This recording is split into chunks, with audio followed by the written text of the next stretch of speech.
wayward priest that was looking at pornography. This goes much deeper. They're afraid if this thing really gets out, though, and it probably will. Our Lord's going to have to do something about it. Well, I don't think this particular priest is alone in his preclusions. I mean, it's part, and if he's a younger priest, I mean, it's even more inherent in the way they were raised in the culture that's going on here. So we kind of did it to ourselves and allowed it to happen by having this. I mean, I think porn is still the most widely used part of the internet as far as the bandwidth. Sure. You know, transactional. I mean, it's crazy. At one time it had been 70%. It's a lot less now because you got so many other shopping things going on. It's the application of searching out human sexuality in more of an entertainment in a pleasurable, hedonistic way. So human sexuality, really at its very best, well, St. Rita will tell you, I always wanted to have children. And the best sex in the world is when you see a child being born, or even your grandchild. You see the innocence and the beauty of it's a misapplied sexuality in a way that we absorb it and use it in a way that it never meant to be used. That's our animal nature, human nature. We shouldn't be doing that. We should be doing things of virtue. Nonetheless, what I wanted to do here is go back to 1918, and the problem in the United States came from two archbishops, or two cardinals, really, that set this thing in motion. One was Cardinal O'Connor, and he was back in 1918, and he was kind of a manly man, and there's some issues, and we'll talk about that too. And the other one was Cardinal Spellman, and Cardinal Spellman was more arrogant, and he was involved in his own personal homosexual activity with other priests or whatever else, and it surrounded himself with these priests. And these priests eventually became bishops. And then those bishops, birds of a feather, flocked together. That's why we have this epidemic, is because the power structures that were in place were the ones that were participating in those aberrant. And they were the ones that got chosen to move up from the level of priest to bishop. And then that's right. That's how we end up with this lopsided number where they say 30 to 40% of the active priests are gay or have gay tendencies, but 70% of the bishops and cardinals there you go. are gay because they got picked out of that group. It's not going to be naturally 30 to 40%. It's going to follow up the line. It's who you pick out of that 30 to 40%. It's like a ball team. What do you get when you pick? Well, if you're looking for a bunch of left-handers, that's what you're going to go to. You know, we got a short right field. We're going to have all left-handed hitters. So I mean, it's pretty basic thinking. Yeah, it is. So, well, St. Rita would tell you.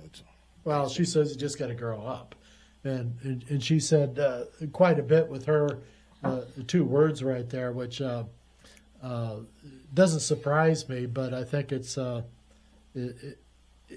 kind of comforting that a 99-year-old woman has such a really basic answer to how to fix these things. What the cure is. Yeah, it's simple. I mean, she's an old nurse. She's a mom. Yeah. She's lost her mother at the age of 6. Went to work. Her and her sister became a nurse. 5 children. 5, and lost one. Okay. Lost one along the way. Don't cry to anybody that whatever your life is. Take a little instruction from St. Rita. Well, it's just comfort, and it's really not difficult. Love your life, love the people around you, take care of them, take an interest in their lives, be a part of that. Don't walk away from a situation that needs you. Don't say, well, I don't do that, that's not my job. There's too much of that going on, and part of that's probably because of the too many lawyers that we've got in the world right now that want to sue about every little thing. But it's pretty basic stuff. But this whole thing, what you were telling me about, what's in this book, this is just plain disgusting stuff. Yeah. But this is real. This isn't made up. This is not imagined. This is all documented things by this guy. Now, do you know any background on the author of this? As far as what his... Not completely. I think a lot of that, when they wrote this book, I think they tried to obscure who the author was to a certain extent For fear of fear death. of being killed. Yeah. I could imagine that there'll be a Yeah, lot of because people. they're going into some stuff here that they don't want anybody to know. I mean, listen, this was the book will sell now for anything from $75 to $600, depending on supply and demand. They only had a limited number. Well, who's going to read this? 1,000 pages, yeah. You know what I mean? Most people aren't interested, but for some reason. You are. well, tell us about 1918. Okay, let's take us back 1918. What we have is a situation of a Cardinal O'Connell of Boston. Now remember Boston, the Cardinal from Boston, the Cardinal eventually from New York would have extreme power because of the diocese and the kind of money and the different things that they, all right? So they were very powerful as cardinals as it relates to Rome. Cardinal O'Connor had a nephew that became a priest, and he was a priest in the same diocese that his uncle was, Cardinal O'Connor. Well, he ended up marrying a woman. I think he was a priest. I don't know how he got away with that, but apparently they were aware of it, and they said, well, you can't be a priest if you're going to be married, so they removed him. Wait, he was a priest and then he got married? Yeah, I think he was like, both a priest and... Did he feel he could get away with it because my uncle's a cardinal? I don't know what the guy was thinking. Could be that, though. Could be that he thought that the power... In fact, his uncle did buffer him. So that they removed him from the priesthood, and then apparently he divorced this lady and went to another lady and got married again. So Cardinal O'Connell said the reason why he covered it up was because he wanted to prevent the family's embarrassment. So he used the money from the diocese and his power to cover up his nephew's bad behavior. By paying off people? Or Sure, money was whoever. Keep it. Well, you're a journalist. Jeez, yeah, you need to have dinner. Here you go. That's right. Yeah. So that's the backdrop of this. At the time, Cardinal Spellman was not a cardinal. I think he was working his way towards that. 1918, and this is what he is said. The real reason for O'Connell's silence and inaction with regard to his wayward clerical sprites, however, was perhaps more complex and carried with a dark overtones of illicit sex as well as the theft of embezzlement of the church funds. This is, according to Father Dewey and Mullen, these are guys that are trying to prosecute his nephew. Toomey told them that James O'Connell, that was the name of his nephew, had proofs of cardinal sexual affection for men. So his nephew is going to blow the goods on uncle for being a gay boy. Thank you. Okay. So, well, I try to break it down. No, thank you. No, Okay. Please. It's interesting that Mullen, upon hearing of Toomey's comments, said that he had often heard about cardinal sexual preferences for men, but he refused to believe the stories because they were so detestable. Disgusting. Yeah. Okay, let me say it. Mullen's reaction rings true. In other words, it's this guy is a 1918. I mean, most people would, if you said homosexuality at that time, most of the population wouldn't be understanding exactly what you're saying. I mean, they didn't conceptualize this in terms of, what the behavior was. He said that at the turn of the century, references to homosexuality were very rare in polite society. They were so rare, in fact, that the court of stenographers often misspelled the word homosexual.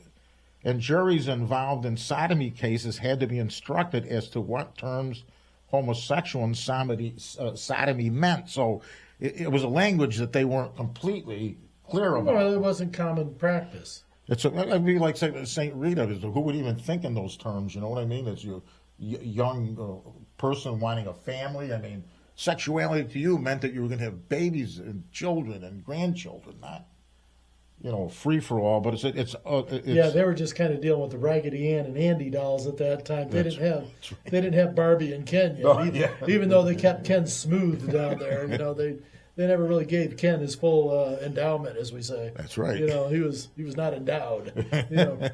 It's unlikely that the charges of same-sex behavior made against O'Connor were fabricated out of thin air. in the early 20th century, America, if a charge of sodomy was made against any cleric, much less a cardinal, it was almost certainly true. So it says, this is not to say that O'Connell thought of himself as a homosexual. He plainly did not. Homosexuals were effeminate and soft. They were pansies like Franny Spellman. Like Spellman liked being that, I'm a man, but I'm a little girl, yeah. Okay. See, Franny Spellman, he said O'Connell saw himself as a prototype of a man's man. But he was always behind his man. Yeah, well, even the Spartans, he mentioned that the Spartans would take their children and there would be some homosexual and think, the Spartans were good at fighting, but even the Romans never took their children and turned them into some, aspect of sexual pleasure. So any way you try to cut it in terms of taking human sexuality and its distortion, and then applying it to innocent young women and men is nothing less than disgusting and immoral.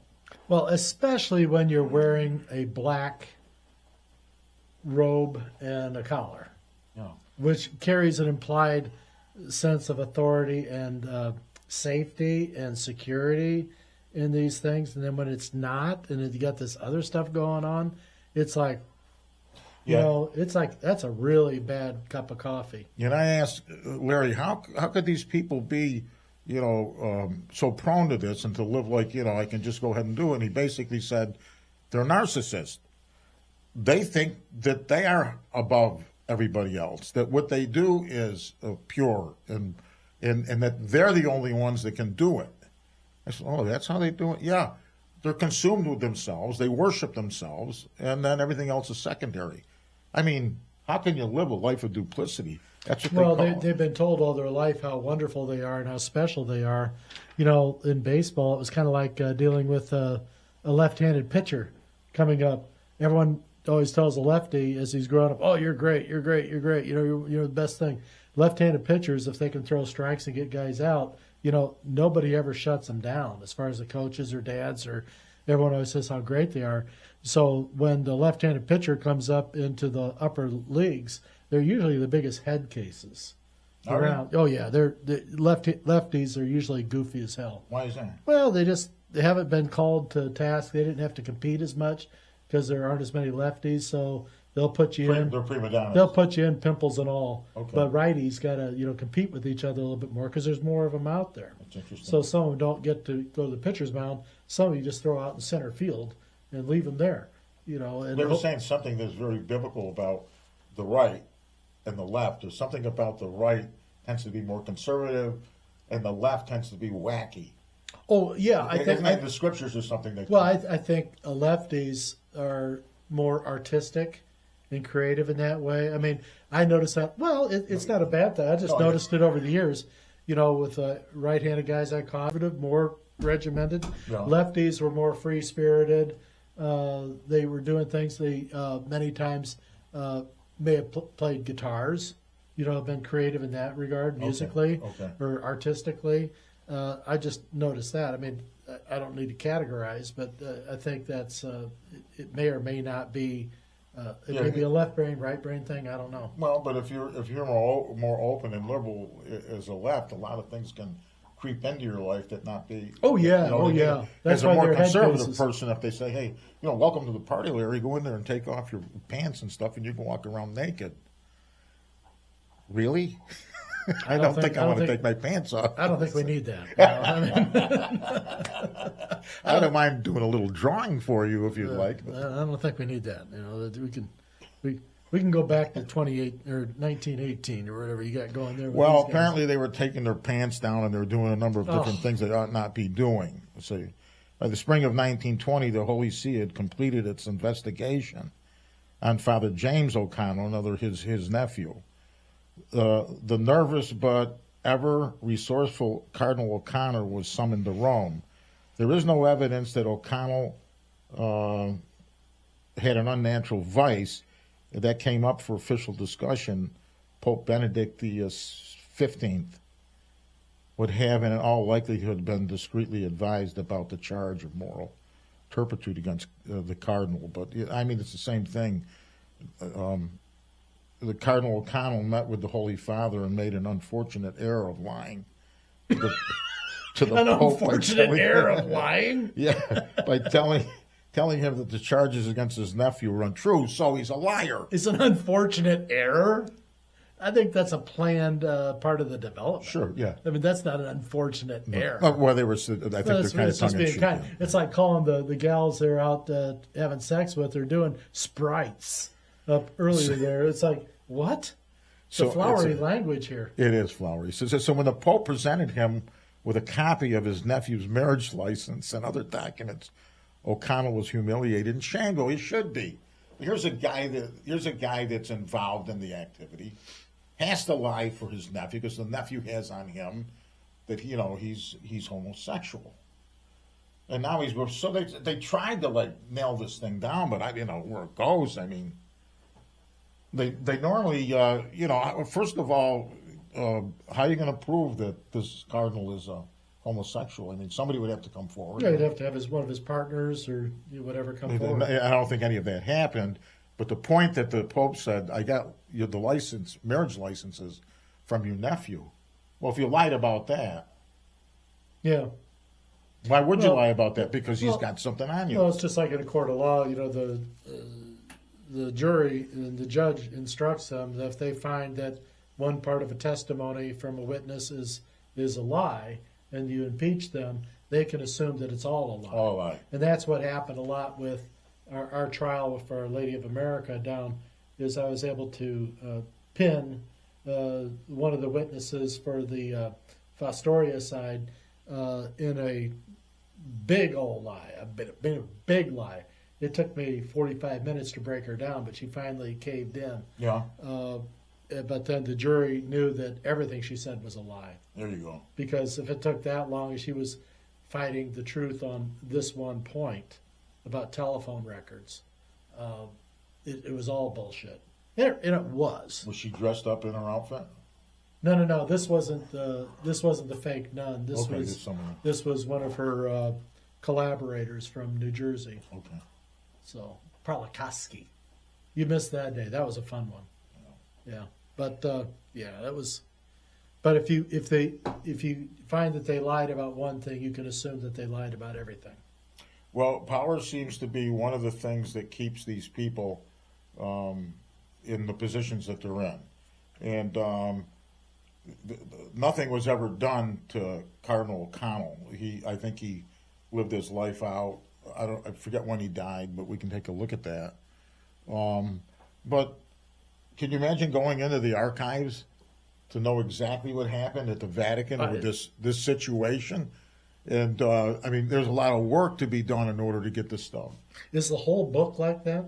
Well, it also talks about communism. Remember, Our Lady of Fatima said that if you don't consecrate the Blessed Mother, that communism will spread its errors. Right. Well, part of communist errors that they spread is to take regular, normal people and compromise them through acts of homosexual or orgy activities and having dossiers and films and things on them that they can control them. Mm-hmm.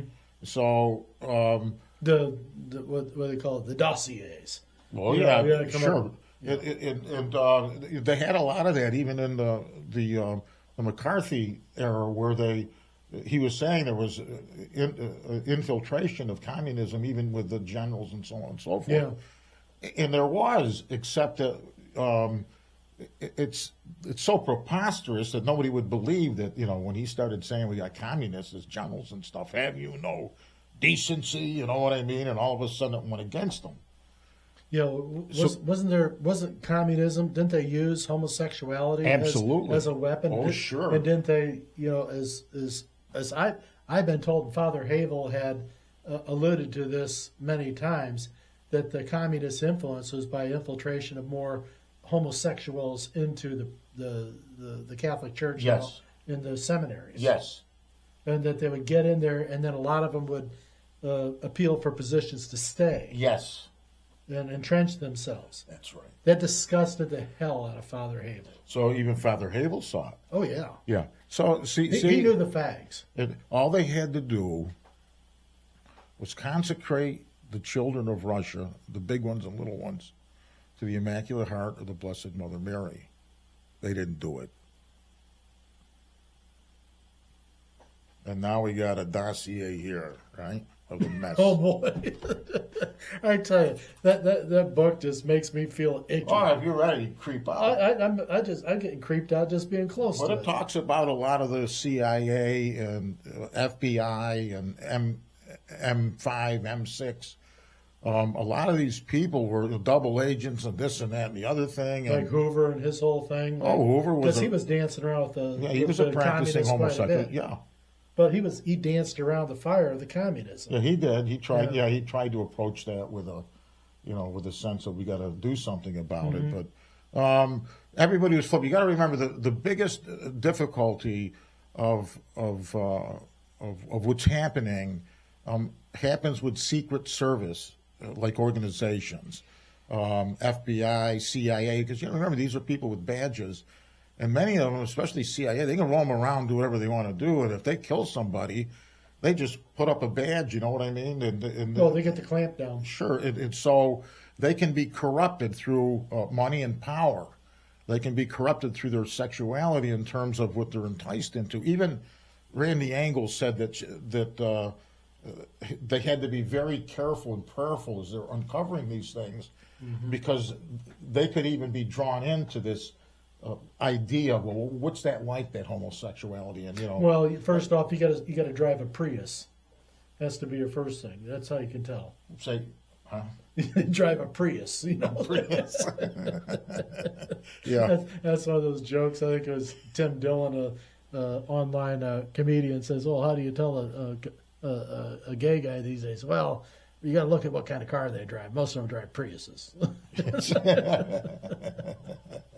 It's a joke, but who knows? But this is what they uncover. They talk about a lot of these people that are in high level, and even those that are in like negotiations, the secretaries of state, and there's a whole upper echelon of people that indulge in these things also, homosexual orgies, things like that are compromised and can be controlled by either one or the other party. But it's a mess. Well, I think they did a lot of that stuff, like, more topical review of today is like P. Diddy and Jeffrey Epstein. Yeah, what they did with their sex parties and stuff like that, and why people are so afraid of what's coming out about that, because people they know or people they still do business with were named in these things. Right. And so, but it's so much more open now, except that we can't get the list of the Epstein people. I don't know if we'll ever have. What's that all about? Oh, that was crazy. I was saying, why can't we get the list? Why are we not able to? Well, because too many important people are on it, and the clampdown. You Come can't, on, Cash. You don't have the level of authority to know these things. So, Forbidden knowledge. well, it's like it's their dirty little secrets, and we don't tell. You shouldn't ask, because you don't need to know these things. Yeah. And so, but this is where like the elite draws a line between them and the rest of the toll payers, if you will. I mean, the elites use the rest of the world as a bank account, to keep the funds moving and stuff like that. They really don't care about you. That's why I think it's funny why people get so attached to celebrity, and they want to be a fan, Right. and stuff like that. And like I said, I've asked, two people for autographs in my lifetime. Okay, one was Joe DiMaggio.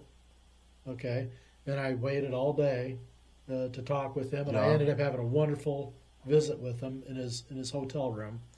And another one was the late great Muhammad Ali, and I had a wonderful chance to sit with him for a few hours. Really? Yeah, up his home in Michigan here. Okay. Yeah, Southwest Michigan. My brother was with Rawlings Sporting Goods, and Muhammad Ali was going to sign autographs one afternoon signing a bunch of stuff for one of the promoters. Well, my brother had a bunch of stuff, and he was from Ann Arbor, and he called me and he says, "Hey, meet me." And I was in Chicago. He says, "Meet me, and we're gonna go deliver some stuff. I need your help." He didn't tell me what we were doing. Well, we pull up to this like secluded home and all like that, and we walk on in. And I'm carrying boxes of sporting goods that were going to get signed as well, and I didn't know what was going on. And I walk in, and there's Muhammad Ali. And I tell you, as a lifelong fan of this man, Yeah. I think I crapped my pants. Wow. It was like I was so excited Gee. to see this guy. And he was just a wonderful experience. Peanut had a unique ability to be a part of some pretty grand people. He was just a regular guy who knew sports, but he didn't clamor for these things either because he was around these guys all the time. And so he wasn't a fan or a fanatic about things, but we had, I think, a very strong appreciation for the level of talent that these guys had Yeah. and what they meant Yeah. to people. And that was mine with Joe DiMaggio.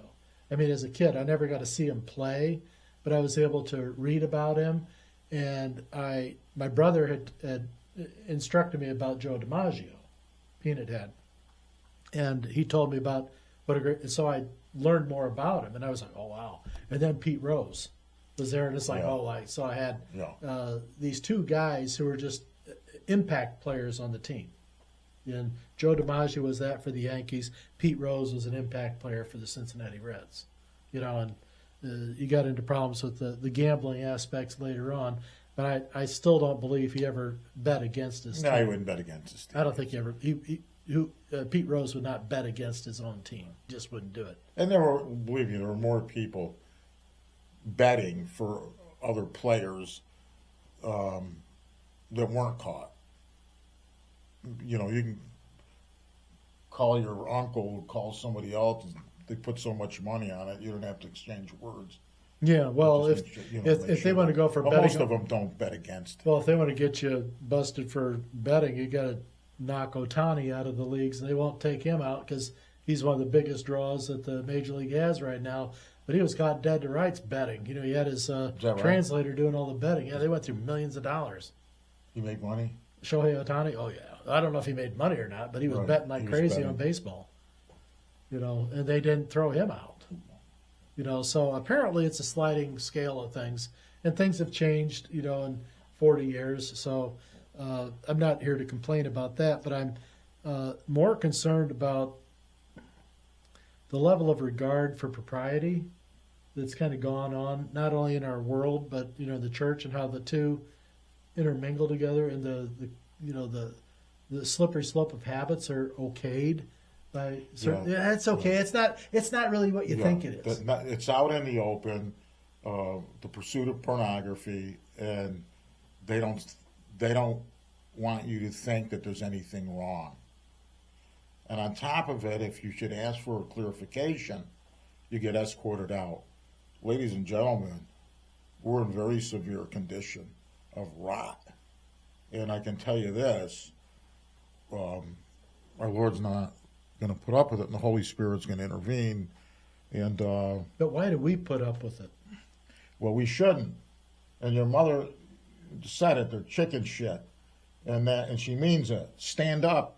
The only, with that saying, the only thing for evil to exist is for good to do nothing. And for good men to do nothing. Yeah.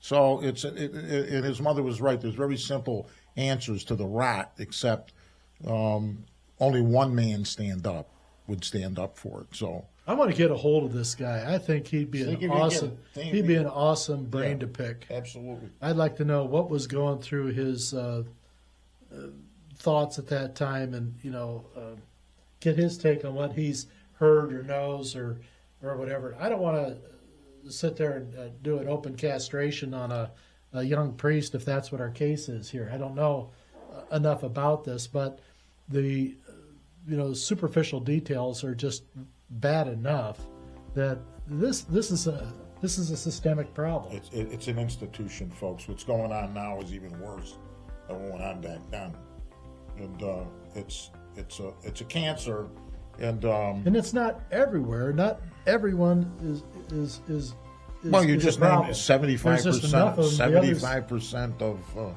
bishops. 70. It's 30 to 40 of the priests, Yeah. and 70% of the bishops and cardinals Yeah, we got a problem. are illustrated as being gay. Houston. You know, well, we do have a problem, but we have to make a change sometime, and we have to start insisting on these things and looking further into it. Don't always take the first response. Yeah.